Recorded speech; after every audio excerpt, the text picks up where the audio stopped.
Welcome to the Cory Morgan Show. It's election time, always lots to go on about, rant and rave about. I got a couple of great guests on today. Tariq Elnaga, he's running for the Maverick Party up in Airdrie, as is every right-of-center party alternative. It's quite a hot race developing up there. He sits down with me in studio for a good chat about how things are going up there.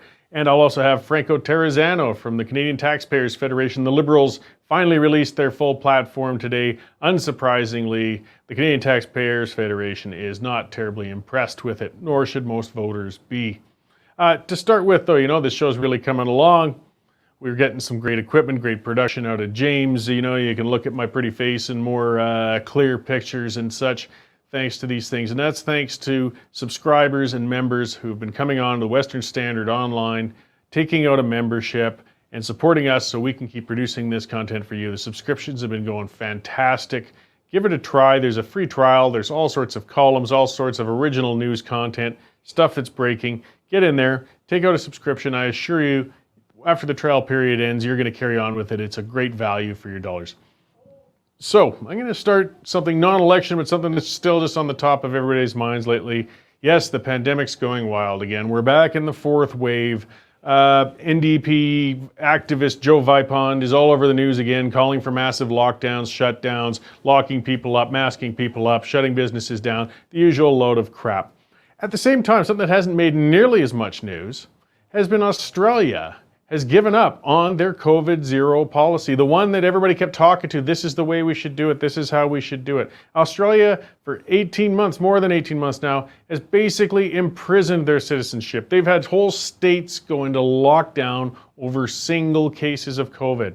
Now the cases of COVID are still erupting. They're in the thousands, and they're realizing we just can't contain this thing. And it turns out that due to all this containment effort, Australia has one of the lowest vaccination rates on the planet.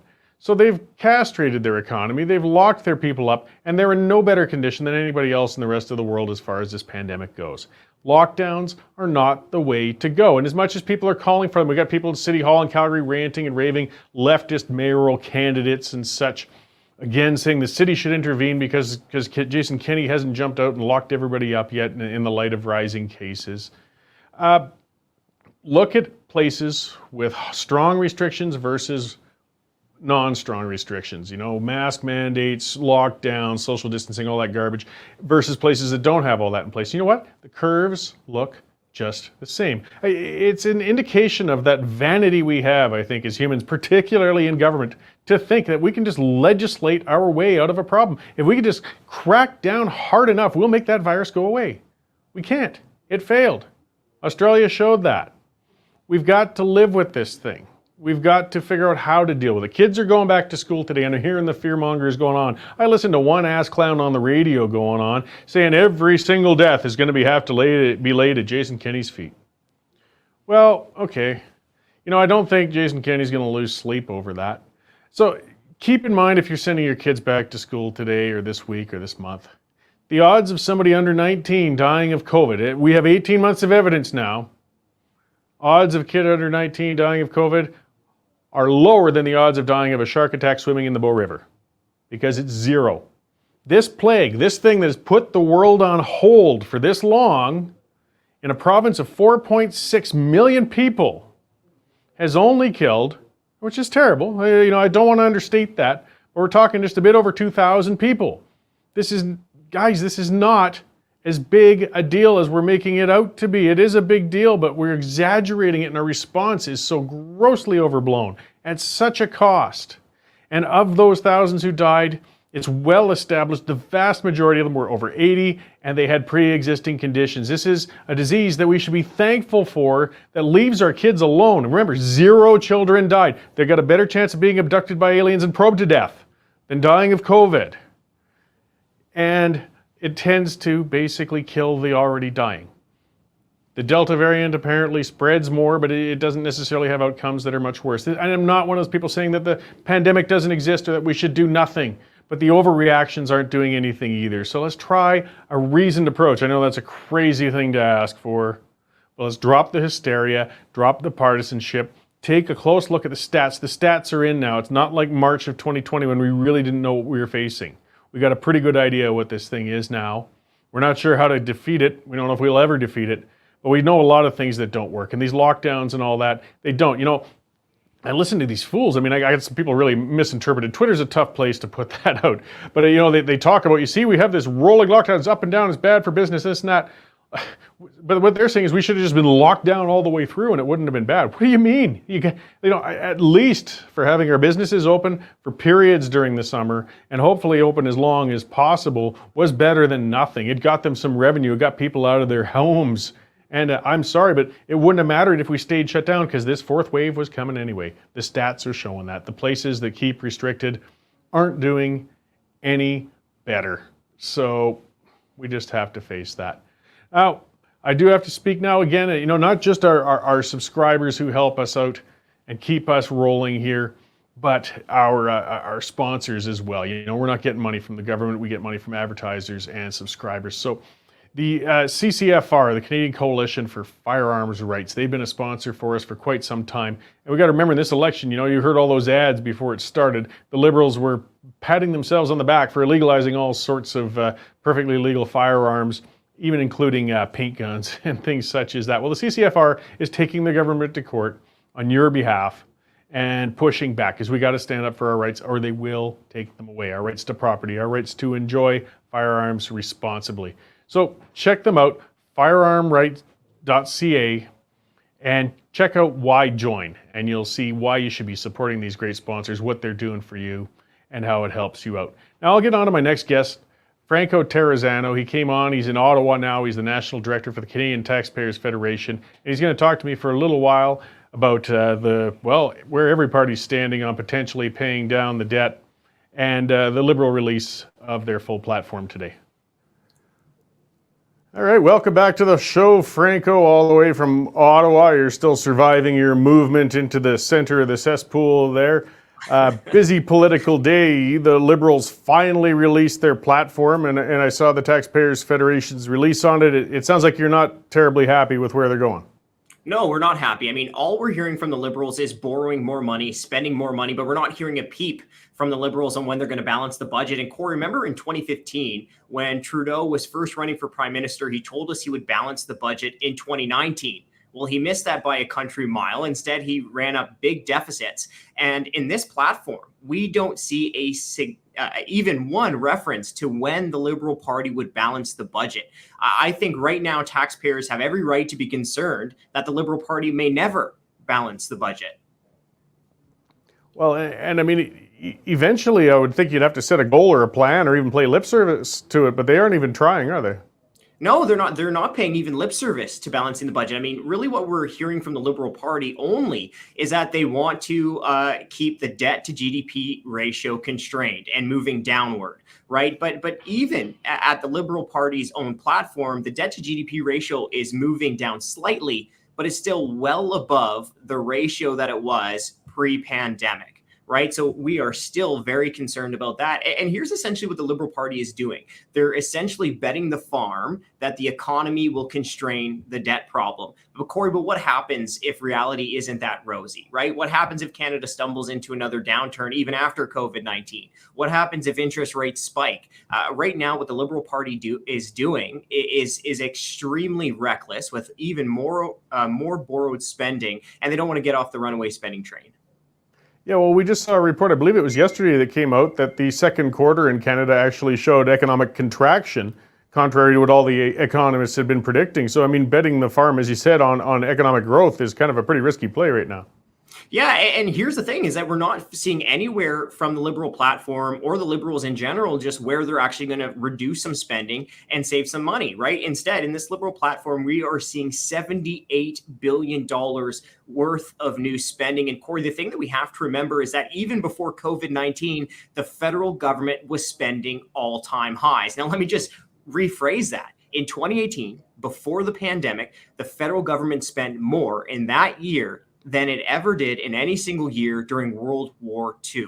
And yes, that's even after accounting for inflation and population growth. So it's absolutely mind-boggling just the level of spending that was going on before COVID-19. Now we're seeing billions of dollars in new borrowed spending with absolutely no plans from the Liberal government on how to pay for it or if they're ever going to balance the budget.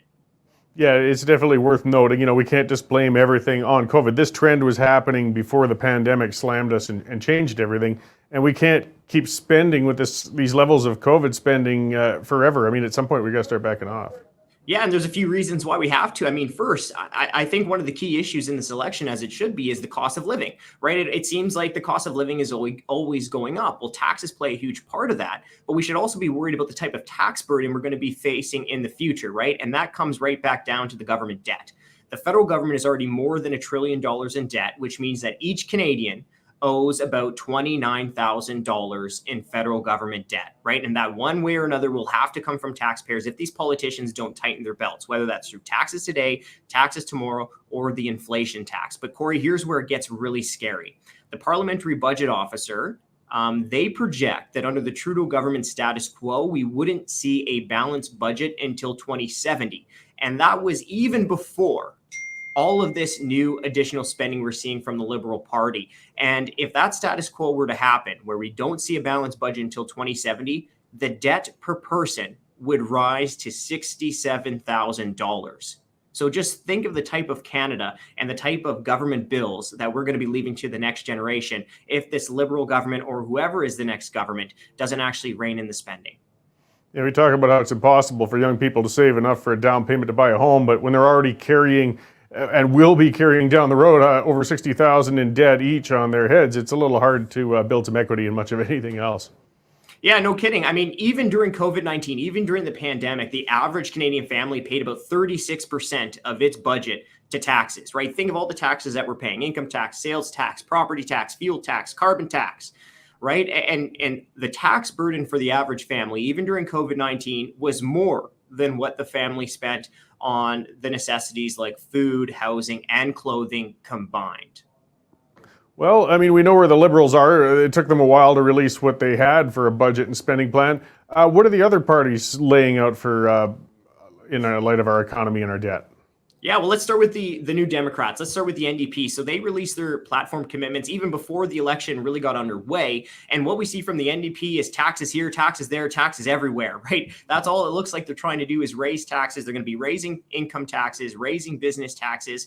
They want to put in a wealth tax. They want to put in a so-called excess profits tax. And there's some other taxes that they're talking about. But Cory, even with all of these tax increases, they would still have no idea how they're going to balance the budget. Absolutely no idea how they're going to balance the budget. And the NDP, they're trying to sell Canadians like, hey, don't worry about these tax increases, just going to be businesses or the wealthy who end up paying for it. But the truth of the matter is that it's going to be everyday Canadians who pay for the NDP's tax hikes as we go to the till and face higher prices, or we face less job opportunities because of all these different types of business taxes.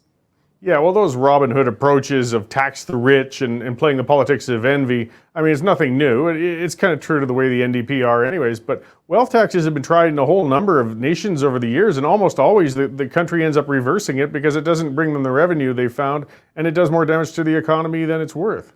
Yeah, that's exactly correct. I mean, I think the prime example there of what not to do happened in France, right?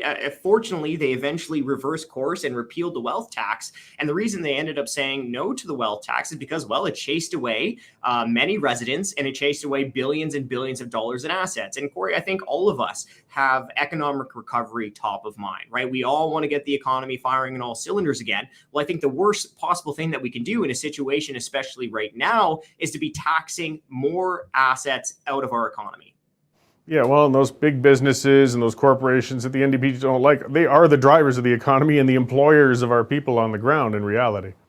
Yeah, that's right. And also, I mean, I know a lot of your viewers are in Alberta. Well, remember what happened when the NDP in Alberta raised business taxes. There was a famous study from the University of Calgary that said, well, it ended up costing a two-income household hundreds of dollars in lower wages. And of course, look, there's only so much blood that you can draw from a stone, right? And another thing that we have to consider as well is, well, hey, what if we lose out on the investment that just never comes to Canada because higher taxes are chasing those businesses, those entrepreneurs, and that talent away? Yeah, we are turning into a bit of an investment pariah as it is with some of our anti-energy policies. With bringing up Alberta, it reminds me also of going farther back to the Ed Stelmach government when they even mused about raising royalties, and they went under the assumption the oil companies will never leave. Those companies were starting to pull out as soon as they even heard about it. Yeah, well, I mean, look, these businesses, and rightfully so, they're going to go for greener pastures, right? If they're looking about where they can maximize the returns, well, guess what? Taxes and the regulatory environment plays a huge role into that. So, of the big three parties, the Conservatives are providing a bastion of fiscal reality and a clear path to quick, balanced budgets, right? Well, I mean, I guess like let's give them a little bit of kudos. They're the only party who's actually talking about balancing the budget. The only major party of those three parties. But unfortunately, I mean, even though O'Toole says his Conservatives will balance the budget within a decade, it's not a credible plan.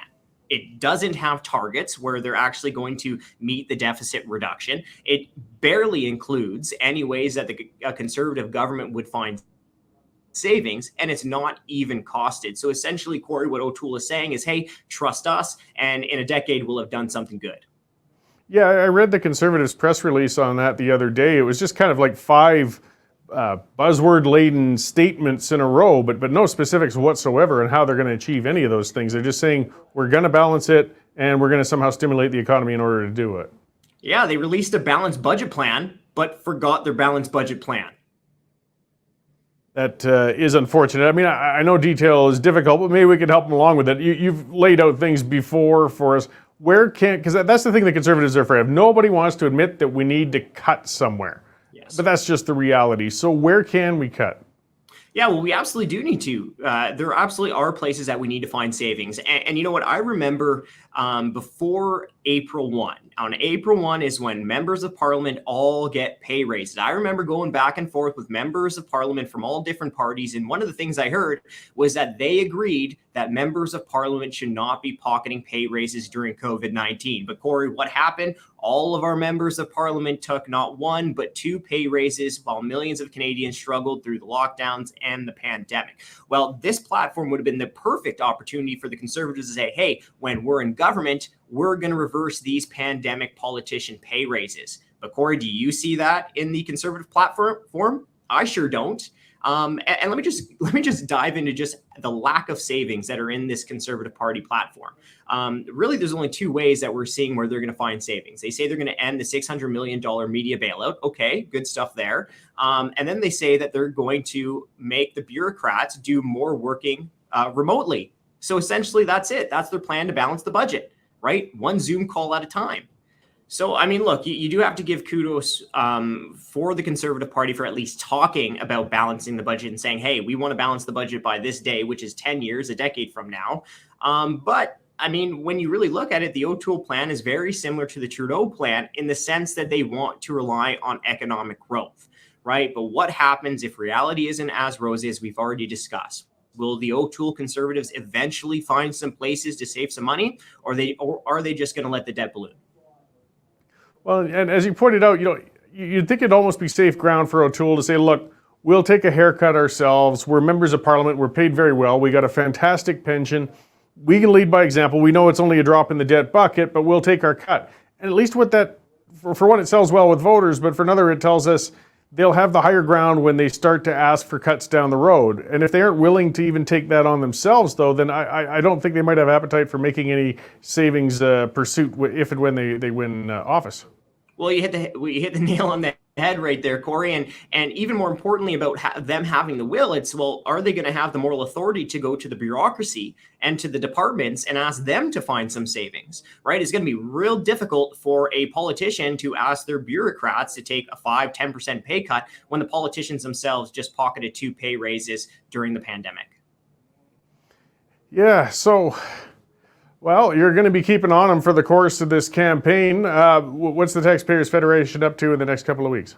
Well, we're going to continue to hold these politicians' feet to the fire. And look, I think right now is an election. It's the perfect time for Canadians to actually ask some tough questions, right? Because a lot of times politicians want to politic. They're at a press conference. They won't be, and they don't want to always answer the straight questions, right? But now they actually have to come knocking on our doors and asking us for our vote. So now it's time for us to put some very tough but crucial questions to the politicians, Cory. And I think all Canadians who are concerned about the state of our finances have really 3 questions they need to be asking politicians. The first one is, what are you going to do about the $1 trillion federal debt? The second one is, where are you going to find some savings in this bloated budget? And the third question, I think, has to be, are you going to raise my taxes to pay for all of this overspending? Well, thank you guys for asking those questions. It seems nobody else is, and forcing these guys to at least address those issues, hopefully down the road. Where can we find more information on what you're doing?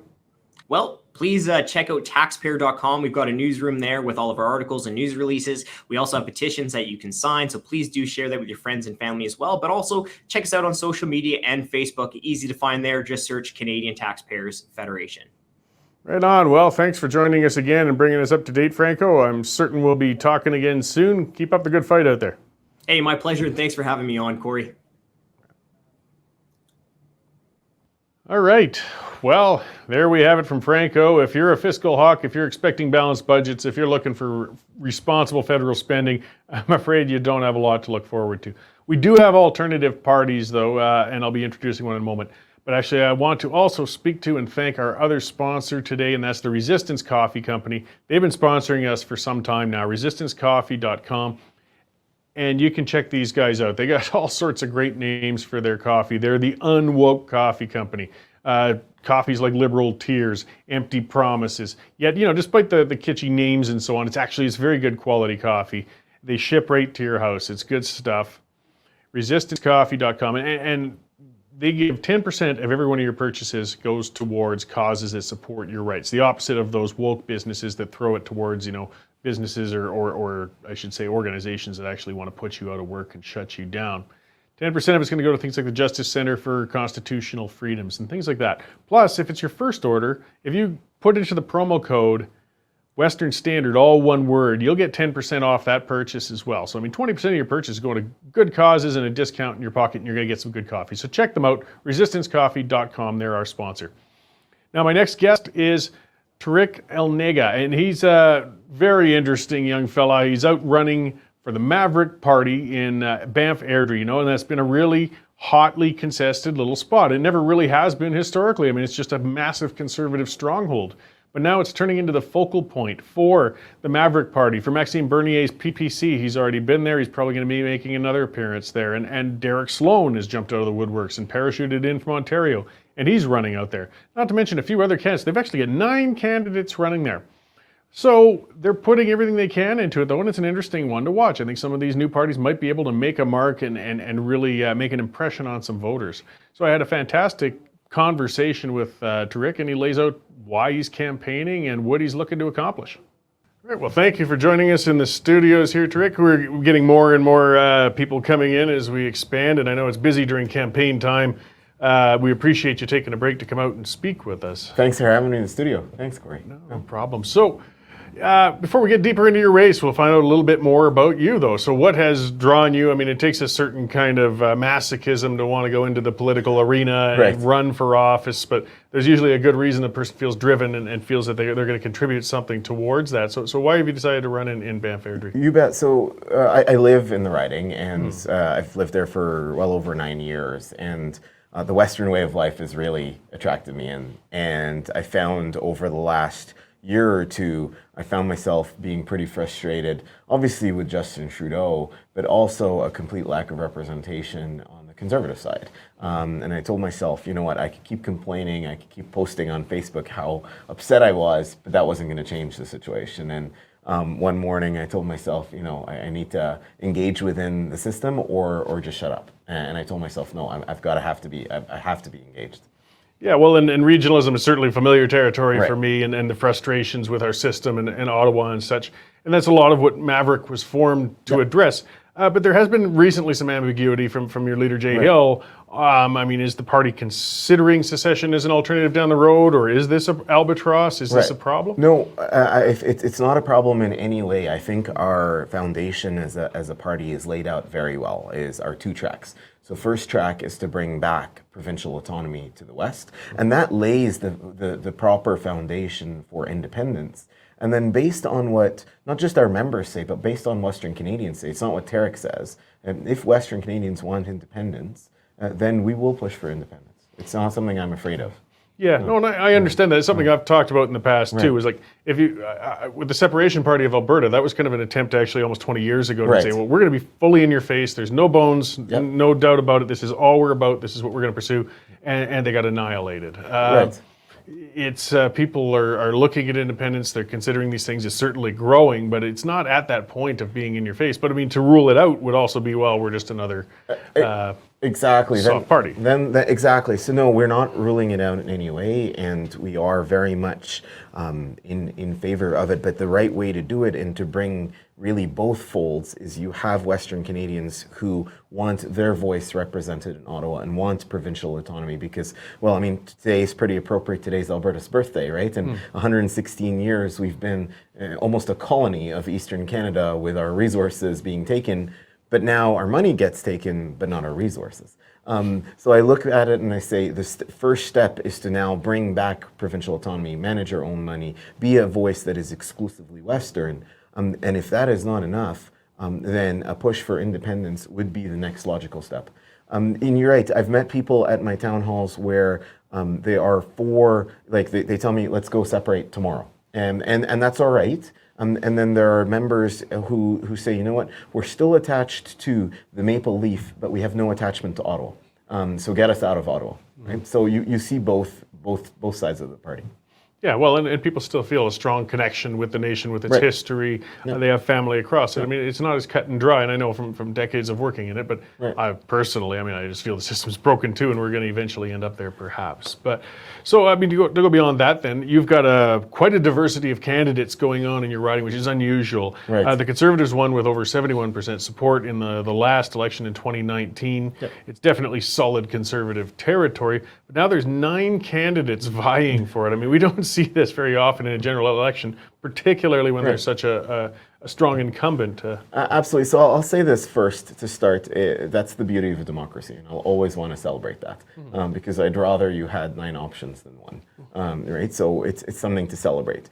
And the strategy is to tell you who is and what is the best option. Now, I know on the ballot, the Maverick Party and myself, we're the only exclusively Western voice. And there are Conservative options there, but they're all federal, and they all are running candidates in Quebec and Ontario. We're not. Which means that our only master, if you will, that we answer to is the Western Canadian voter and not someone in Quebec or Ontario that we have to pander to.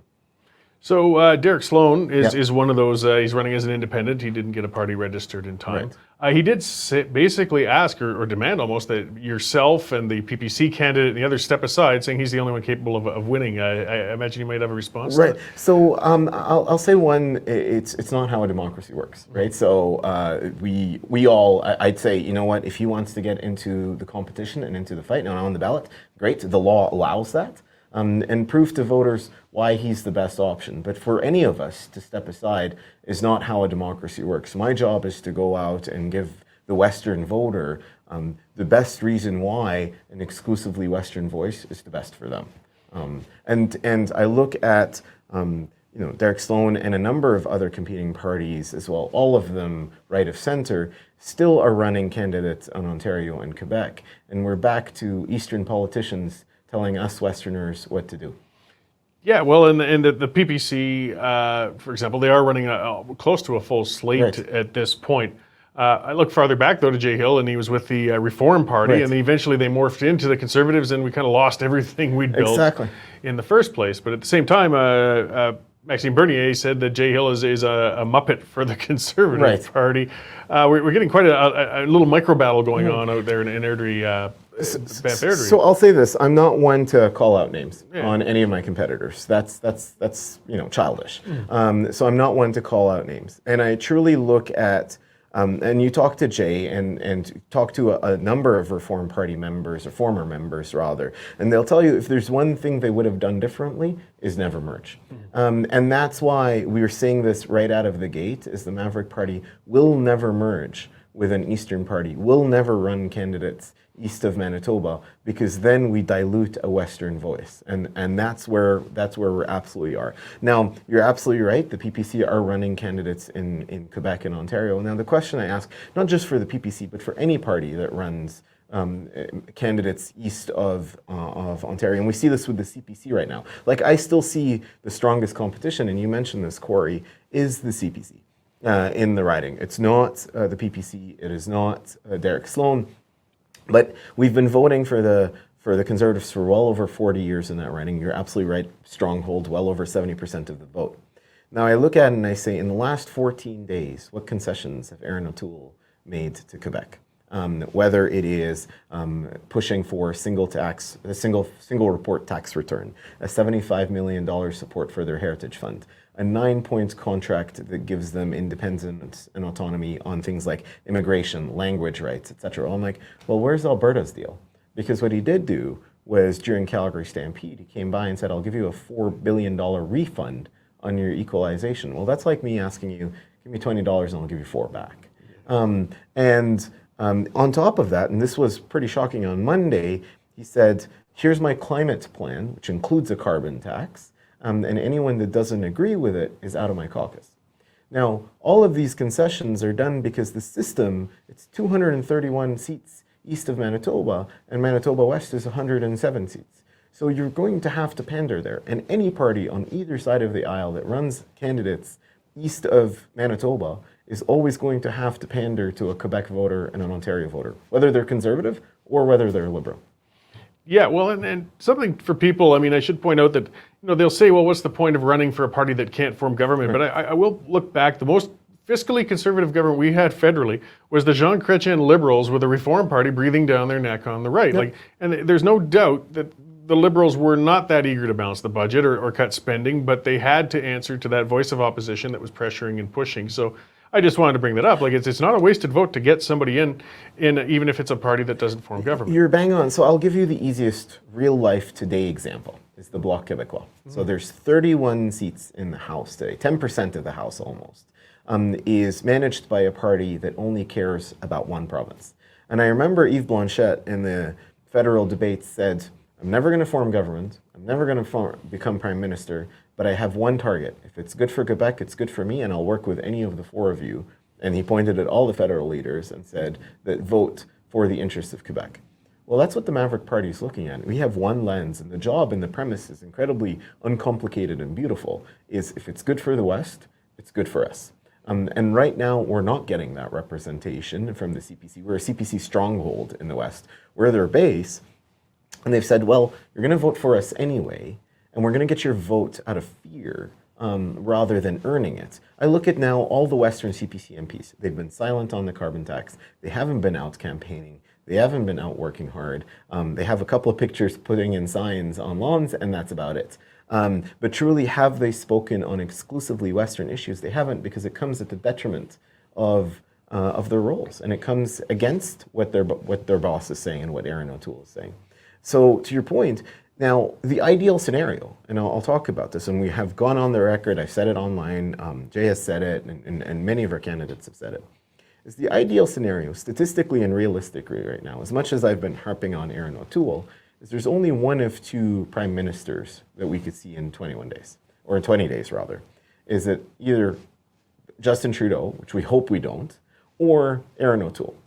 But how powerful would it be for Erin O'Toole to become prime minister, but have a strong bloc of Western Maverick MPs that exclusively demand Western issues to be brought to the front and Western autonomy, Western provincial autonomy to be brought to the front? If we hold that power and say, well, you've got to go through us, like look at the power the Greens have with 3 seats, right? Or 2 now, right? And how much ink they get and so on. Can you imagine how powerful it would be for a block of Mavericks to be the ones that say, these are Western issues you want our support, you have to address them. Things like scrapping a carbon tax, things like building an energy corridor would be immediate demands, day one demands that would exclusively benefit Western Canada. Yeah, well, and you guys wouldn't be afraid of being whipped out of caucus as the current caucus is. Right. Alberta's in an unfortunate situation where we've been taken for granted by the Conservatives because we vote so strongly that way, and ignored by the Liberals because they see it as a lost cause. Right. I worked on a couple of campaigns in years gone by for Conservative parties where I'd actually sit working with hellish demon dialers, and it was actually dialing into Montreal ridings and Toronto ones from Calgary, because we want to use the volunteers here to try and win the winnable seats out in the east. Right. And That was just humiliating, actually. You know what? I don't want to campaign out there. I want to speak for here. I agree, Cory. And I mean, speaking of being whipped out of caucus, well, the incumbent in our riding, Blake Richards, is the chief whip of the opposition. So I question, where is his strongest loyalties? Is it to Aaron O'Toole's policies, or is it to a Western constituent? And the easiest example being on the carbon tax. He's been absolutely silent on the carbon tax and Aaron O'Toole's climate plan. And we have 4 industries in our riding: aviation, tourism, oil and gas, and agriculture. And if you look at all four of them get a negative hit with a carbon tax. And puts them at a significant competitive disadvantage. Not just oil and gas, but all the other ones too. Where has he spoken up? Where have the rest of the Western CPC MPs spoken up exclusively on Western issues? They've been silent, absolutely silent.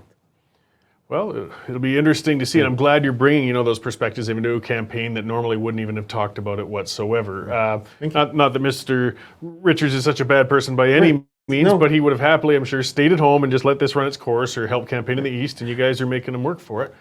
And that's the way a democracy is supposed to work. Absolutely, Cory. So I will never, ever, on any of my competitors, go after a character attack or their personalities or family. That is always off limits. But I will always point out policy and platform differences between what the Maverick Party is trying to do and what our competing parties are trying to do. And the difference between us and them is we will exclusively, and I said it before, we are exclusively a regional voice. Right on. Well, I'm sure you've got a lot of busy campaigning to do. It's a very localized race, and a lot of people are going to be watching it closely just because it's become the focus of these alternative conservative parties. So what sort of events have you got coming, or where can people find more information about your campaign? Absolutely. So I'm on all social media platforms. So I'm on Facebook, I'm on Twitter, I'm on Instagram. So just my name, Tariq Elnaga, and you'll find me there. The other thing as well is my campaign website, votemaverick2021.ca, is a great way to get that information. And speaking of events, like this evening, for example, September 1st, it's pretty appropriate. We've got a large town hall that we're doing in Cochrane. And we have a number of both in-person events, whether that's town hall. We've got a rally in Cochrane on Main Street on September 4th, which would be this Saturday. So we've got quite a few events coming up here in the next little while. Great. Well, I'll look forward and watch with interest. I'm sure we'll be talking again soon. Thanks for coming in. Thank you, Cory. Thank you. Thank you very much. Thanks.